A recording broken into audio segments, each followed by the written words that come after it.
The Case for God, discussing ancient religion, where it came from, what it's about, some of the similarities that permeate all ancient religions and that tie into modern religion.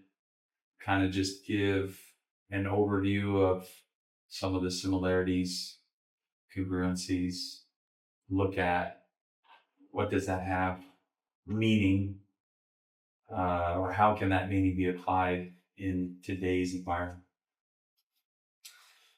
Yeah, I mean, I think it might be helpful to even introduce this episode with your thesis. Okay. That you wrote there. So I think this encapsulates a lot of ultimately what we're going to talk about today. Yep. And so why don't you read the thesis for this episode? I want to put a disclaimer on this too. Yeah. This is my perception. So, I understand that reality is perceived differently by all individuals. I just am going to give my opinion about these things and what has struck me in my study of ancient religion and how that ties into my framework of Christianity and how I live my life. Yeah. So the thesis here is, while Christianity formally emerged in the 1st century CE, its theological framework, ethical structure, and monotheistic focus represent fulfillment of a religious tradition that dates back to the earliest expression of human spirituality. Through analysis of archaeological finds, anthropological data, comparative mythology, and cognitive science, it became evident to me that Christianity encapsulates the essential elements of primal religious thought, making it a legitimate contender for the origin religion. This argument explores how early human societies gravitated toward monotheism, how shared mythological themes point to common origins, and how cognitive science reveals the innate predisposition toward belief in a singular relational deity. Christianity, as the fullest expression of these religious inclinations, aligns with both ancient traditions and modern psychological understanding. That's a lot already just in the thesis, but we're going to kind of delve into that. So we'll look at, archaeology, anthropology, mythology, cognitive science, and how those all kind of are circumscribed into one great whole. All truth. Yeah, I think, one of the ways that we're going to get into this is talking about the idea of monotheism and polytheism. Yep. Right? So you're one of two camps out there. There's somebody who believes in one God, one ultimate, all-powerful, all-knowing being, or you're one who believes in a handful or potentially many gods, right? So yeah, and I think that, there is this history of religion that wants to paint all ancient religion as polytheistic. That had always been what I had received from formal education around religion. Yeah. Was that it was polytheistic in nature until Christianity. Yeah. But in my study of ancient religions, that is not what I found.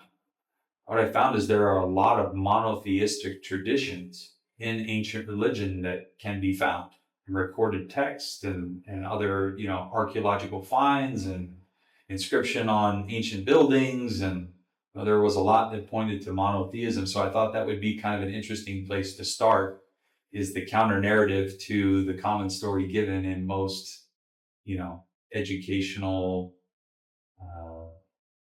environments. Yep. Yeah, that's well said. Let's get into it. Yeah, so Wilhelm Schmidt had a theory. He wrote a book called The Origin of the Idea of God, 1912.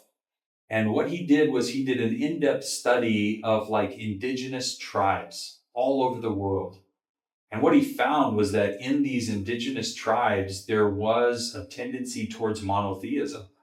And not only monotheism, but that there was great parallelism or similarity in their mythology around monotheism and some of the other things that had occurred in the Earth's history, which we'll get into.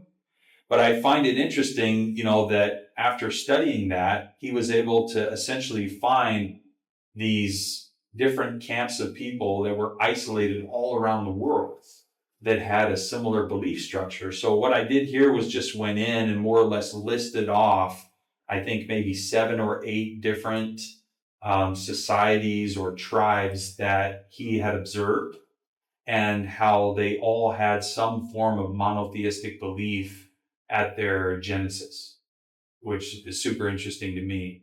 So Schmidt writes, the universal idea of a single high God, especially evident in isolated tribes, untouched by modern polytheistic influences, is a testament to an original monotheistic faith.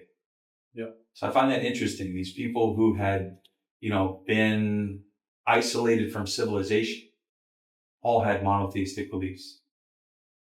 It's like, well, then where did that come from?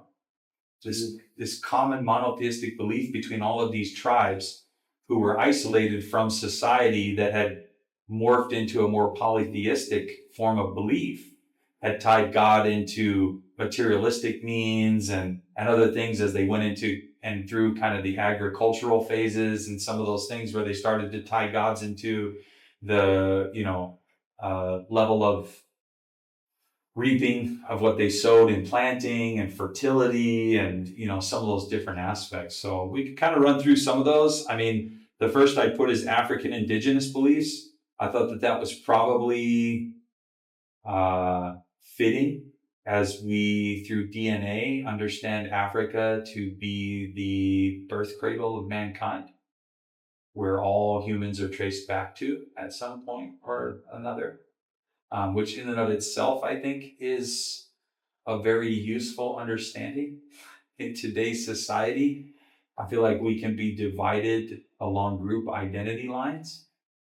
As we have this election coming up, I think polarization of group identity in politics has become very destructive in the social fabric. And then you can be split along a lot of different identity lines. Race is one of those in particular that I think is at the forefront of a lot of society right now, which is identifying as a race. It used to be, we live in the United States, it used to be that if you lived in the United States, you were American. And now you'll hear the term African American, Indian American, Mexican American, Native American. And so there's these different makeups of American now that never used to exist. And I think that this reductionism down into the parts that make up Americans is not healthy. But it's a symbol of the reductionism in science that we have found so much value in over the last 200 years that has discounted, the higher meanings of unity. So what sort of time frame are we talking about here with these? I mean, starting with the African indigenous tribes. Yeah, there's stuff here that dates back to 8,000 years before Christ. So I would say it's probably 6 to 8,000 years BC is where a lot of these tribes can be traced back to. So you're talking ancient.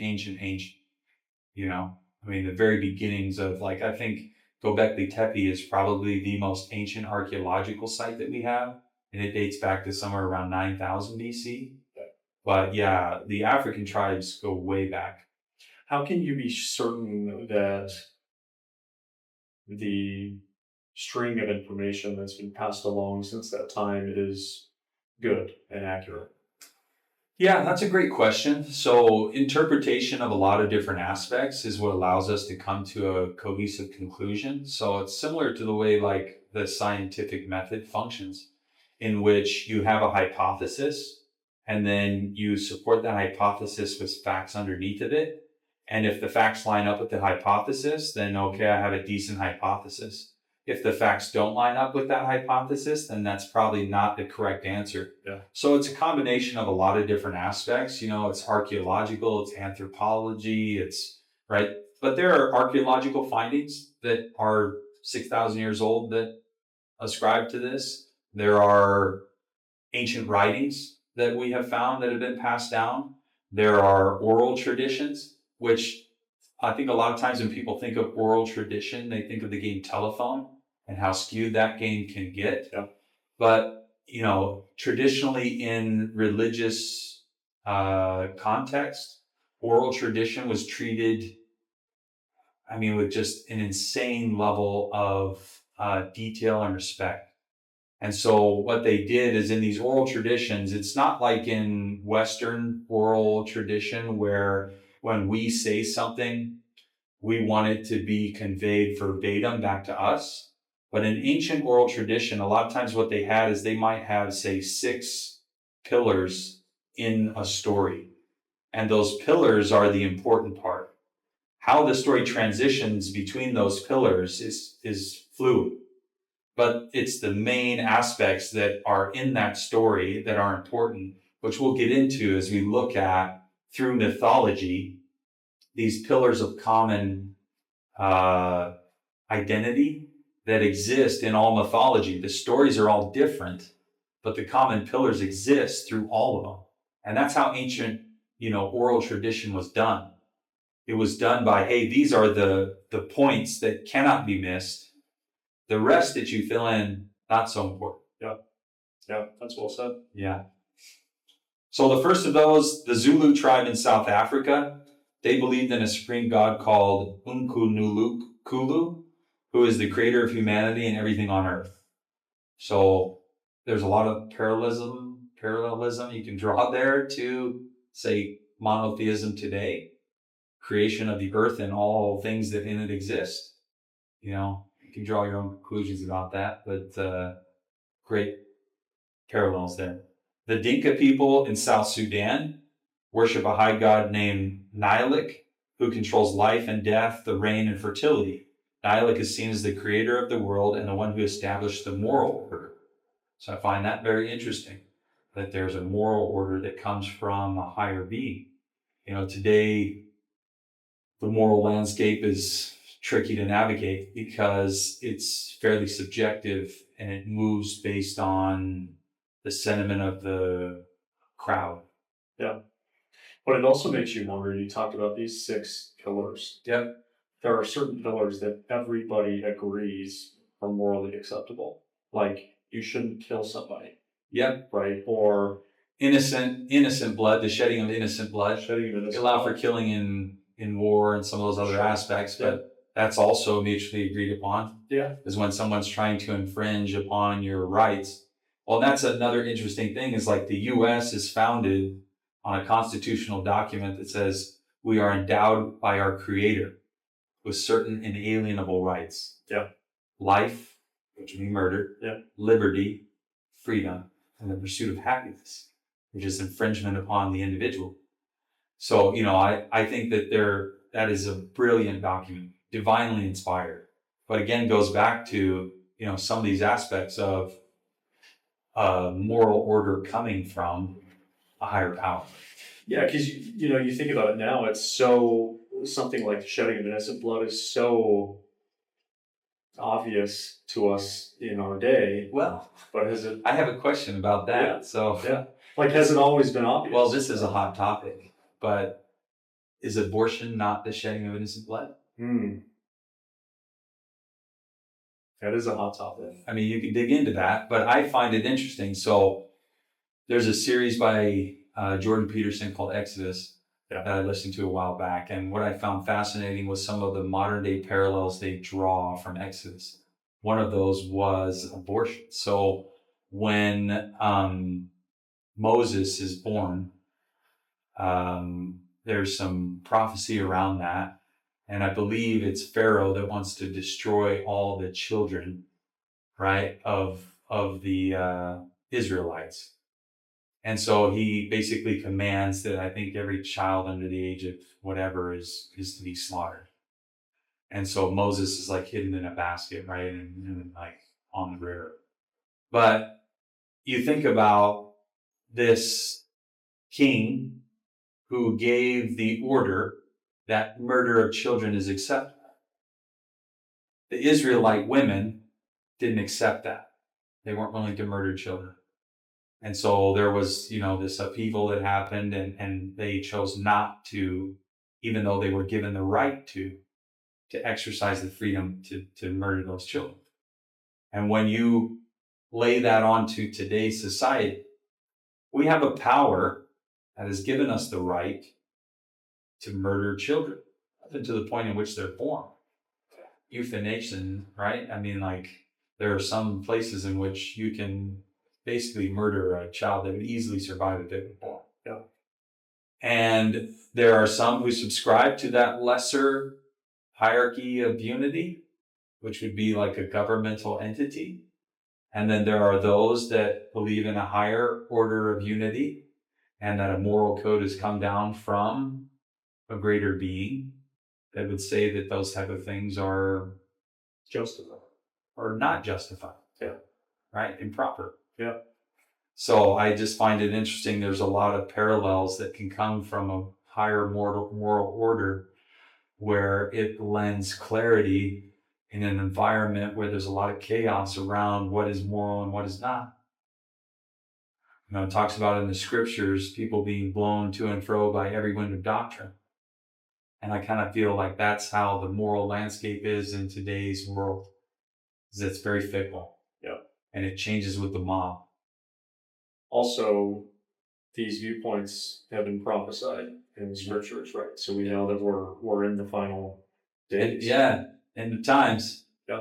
So it's interesting to see, but it's neat to find, you know, this historical context in these ancient early religions. So Ashanti, the West African, in the Ashanti religious system, Nyame is the supreme god, the creator of the universe, and associated with the sky. Nyame was considered the ultimate source of life and existence, but somewhat distant from daily affairs, delegating lesser duties to other gods. So I find that interesting too. You know, sometimes I think Christianity can be portrayed as a God who cares too deeply about the minute actions of each individual. That has not been my experience of Christianity. My experience of Christianity has been that God allows for free agency, and that I don't know that he cares so much about each of your actions, but more or less your intent behind those actions. Because it occurs to me that the same action can be performed with two different intentions, and it can be proper and useful with one intention, and it can be improper and not useful with another intention. So like if your intention for helping someone is only to get personal gain, then the action taken there, I don't know is proper. Yeah. But if the helping of another individual is done out of a place of selflessness in care for the greater good, then I think there's a benefit that happens to the individual. And it's not that, when I say it's improper, the problem is that the individual that performs this service finds no growth because the aspect in which they're performing it is selfish. And so there isn't this growth that can happen from, a perspective of higher order unity. It's being degraded down into reductionism. Me. Well, let's spend a beat on that. 12 Rules for Life, Jordan Peterson. I'm sure you've read this. Yep. He talks about this idea in that book where he says the majority of people who are out there trying to help serve others are actually extremely narcissistic. And there's like this really fine line between the reason why we would serve or help somebody being, self-serving versus like externally serving somebody else. Yeah. Like having pure and right intent, right? So like, how do you actually, I constantly ask myself this because it's like, when you do help somebody, it feels good.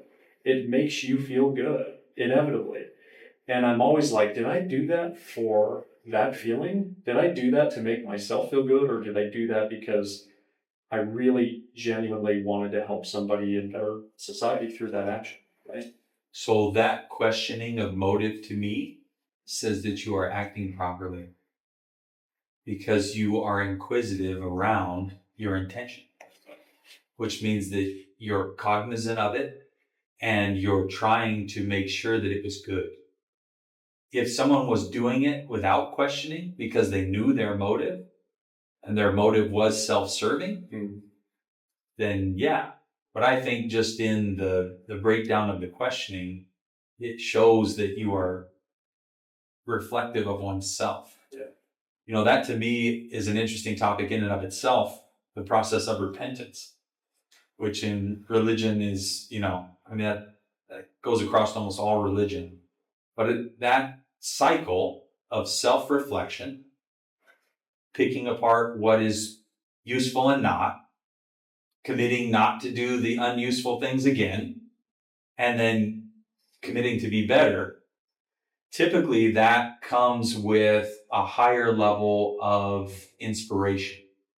When we can get rid of these things that are tying us down, if it's addiction or self-centeredness or whatever it might be, when you hear like an addict who comes out of addiction and the world becomes so bright to them, there's this level of, new understanding for them that's unlocked. But then they realize there's so much more I need to be doing.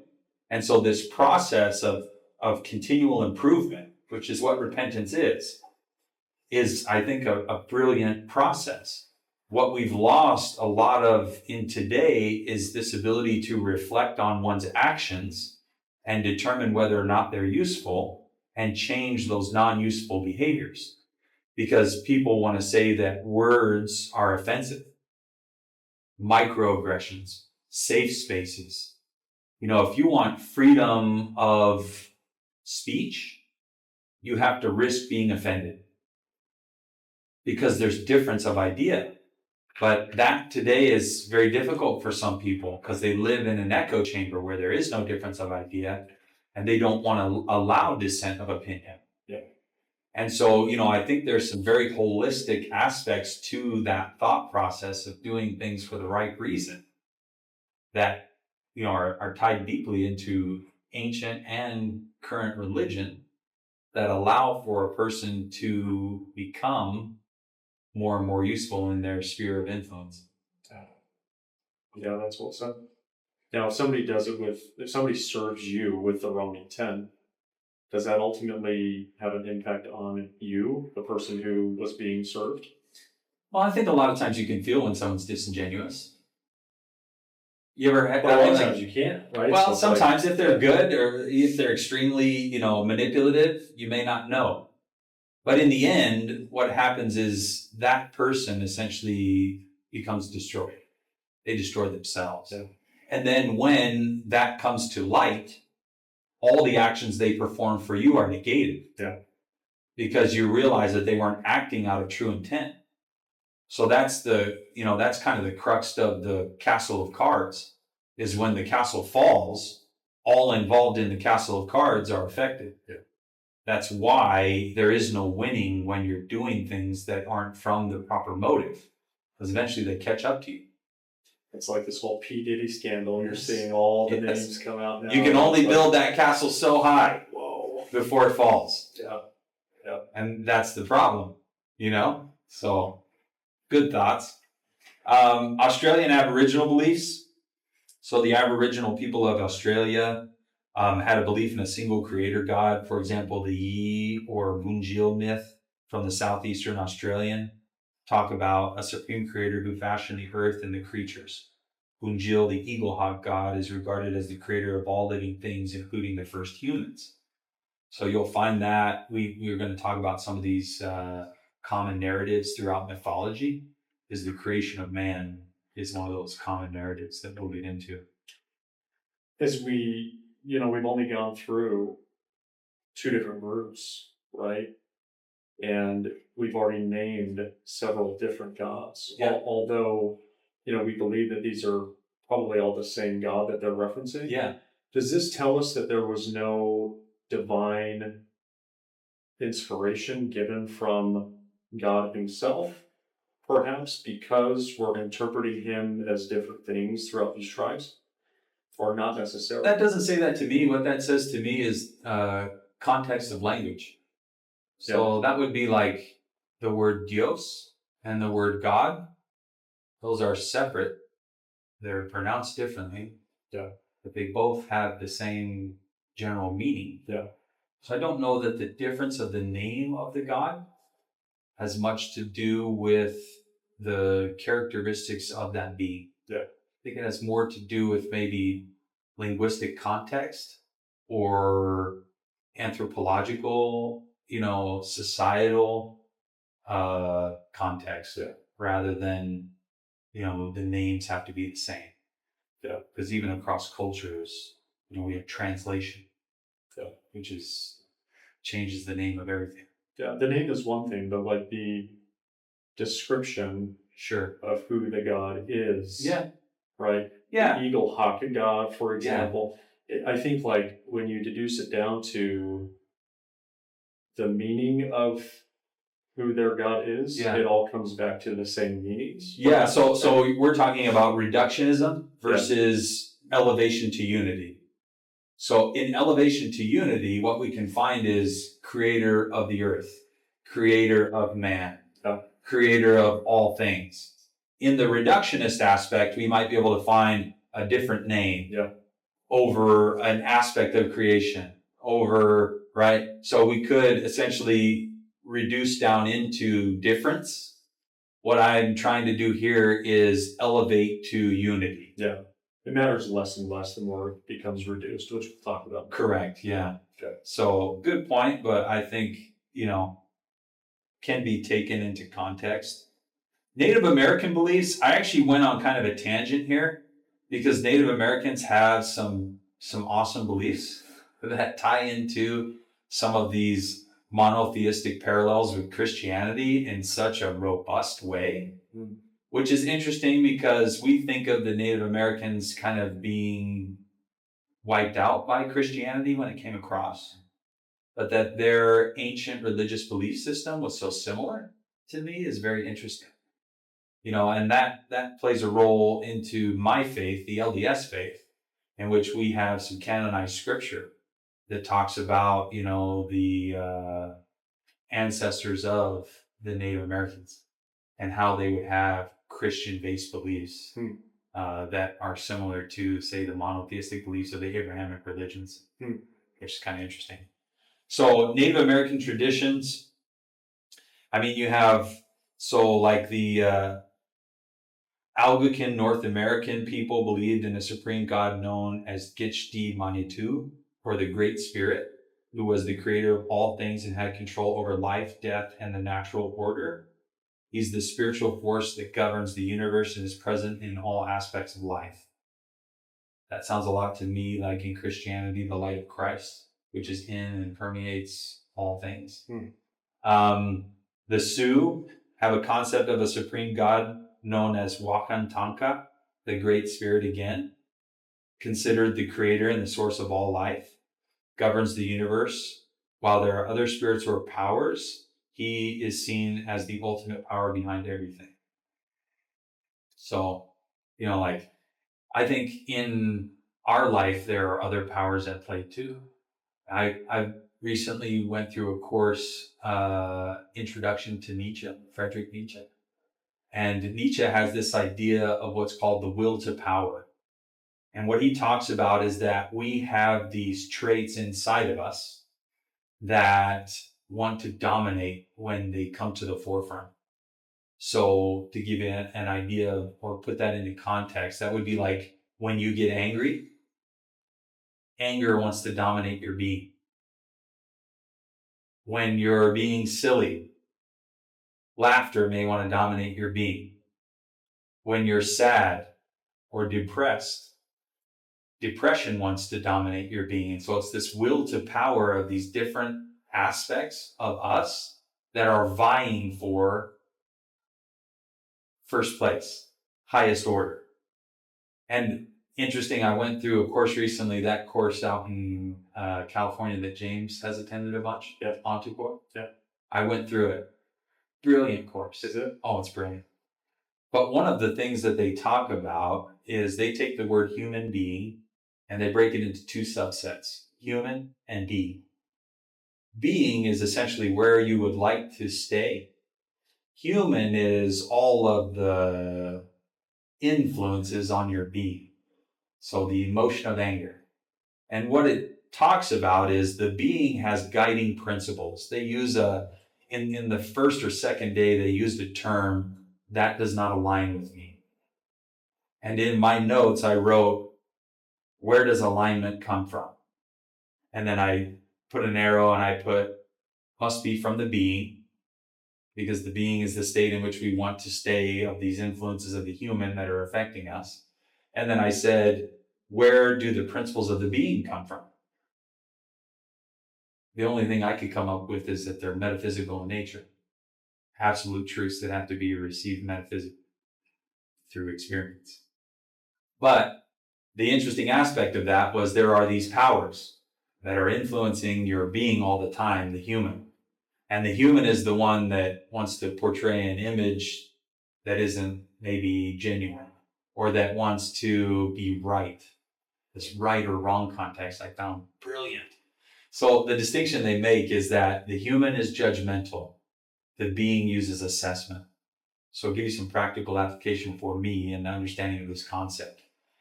When my kids did things that I didn't like before, I used to say, hey, that's wrong, don't do it. But if somebody tells you that you're wrong, immediately what happens for you?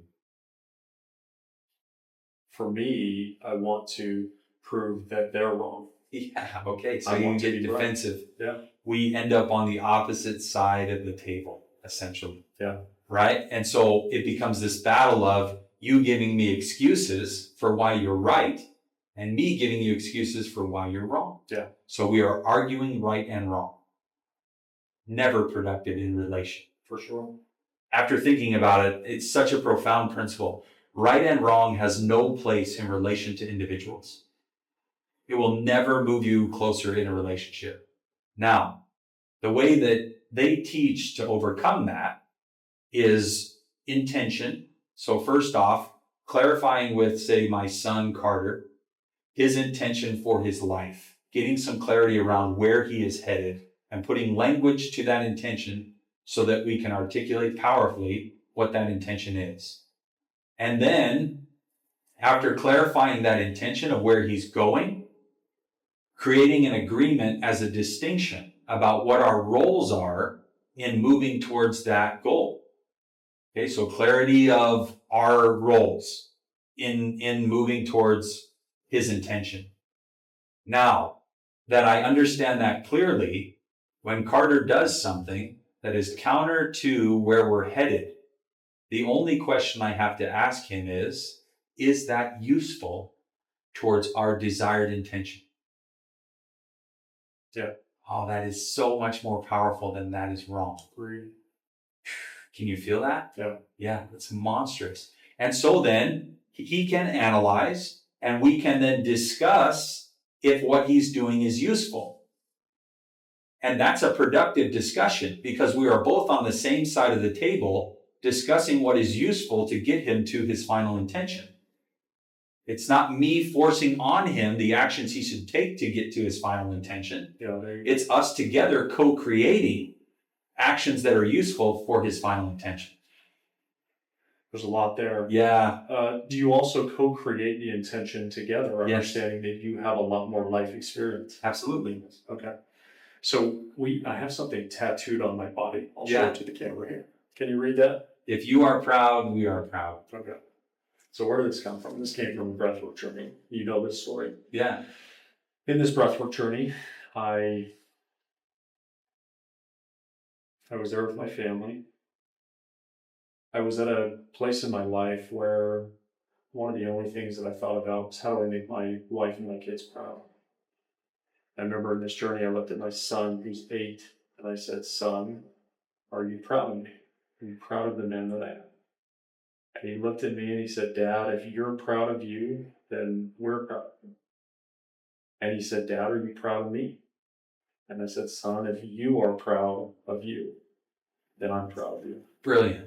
And it's so profound, this experience. It's a tattoo on my body, Yeah. man. It's so profound. Yeah. It fits perfectly within this loop Yes. because now I can go to him and I can say, son, what is the thing that you're trying to accomplish here with soccer, for example? This is the main thing. What's your intention? Dad, I want to get better. I want to be the best soccer player that I can be. I want to make a certain team. Great. How are we going to get there? How do you get there? Well, I got to train. I got to improve.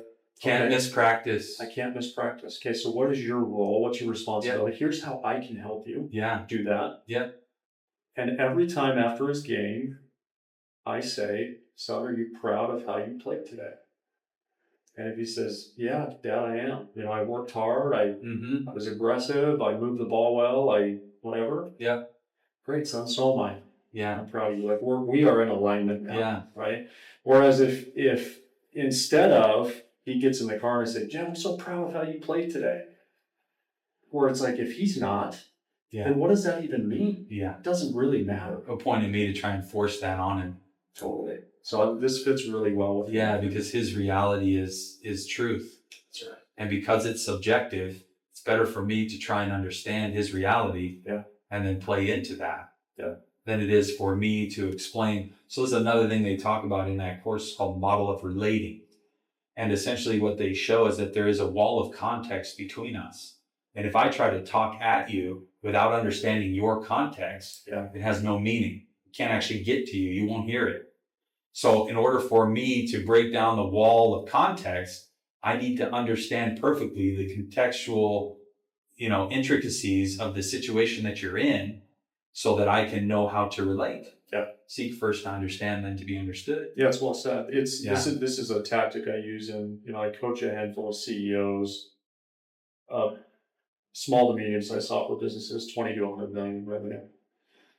And a lot of times when I start working with a new CEO, they think that I'm going to give them answers to their questions. The reality is, very rarely, almost never. Yeah.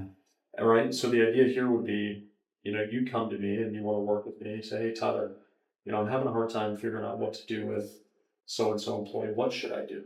And my response is going to be, what do you think that you should do in this scenario? And you explain it a little. I say, have you thought about this?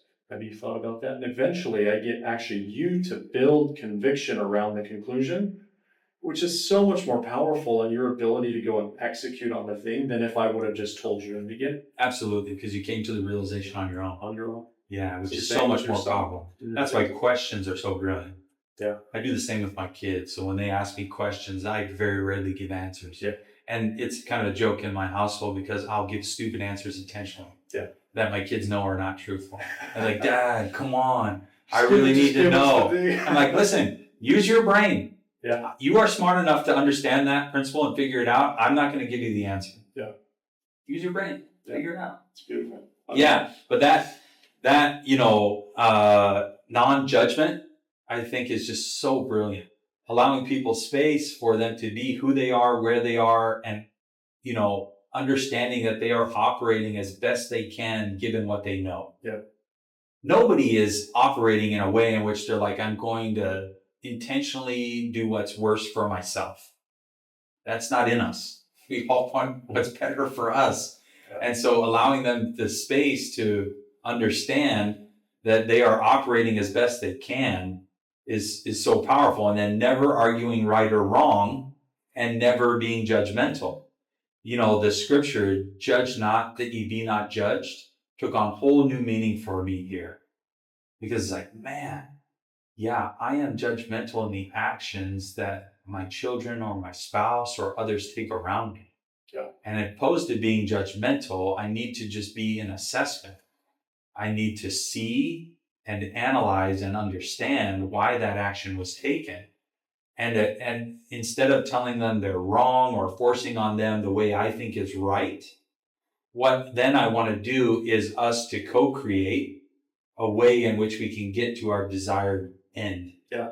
And then put together an agreement as a distinction that clearly outlines our responsibilities in the progression towards that final end. Did your wife go with you to this Untitled thing? No. Is that it would be super helpful. Do you want to try to do the next one with our wives? Yes. I think that would be great. Yes. I wrote down here one of the actions, just as an aside. This is not important to the audience, but you and James and I, after we wound down our last group, we talked about continuing. Yeah. And I feel very strongly that we need to do that. Yeah. And so we need to get that back. Yeah. Prioritizing our schedules. Well, and the reason I went is because the power I've seen in James. Well, he uses this language. Brilliant. The stuff you're talking about. But it's brilliant. The co-creation and the alignment and it's great. It occurring for him. Yeah.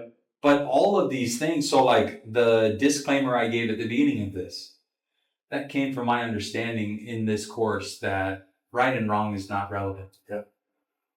My perception is my perception. I'm going to put it out there. You can decide what you will around it. If you'd like greater context and understanding, I'm happy to discuss it. Yeah. But it's my perception, and I understand that.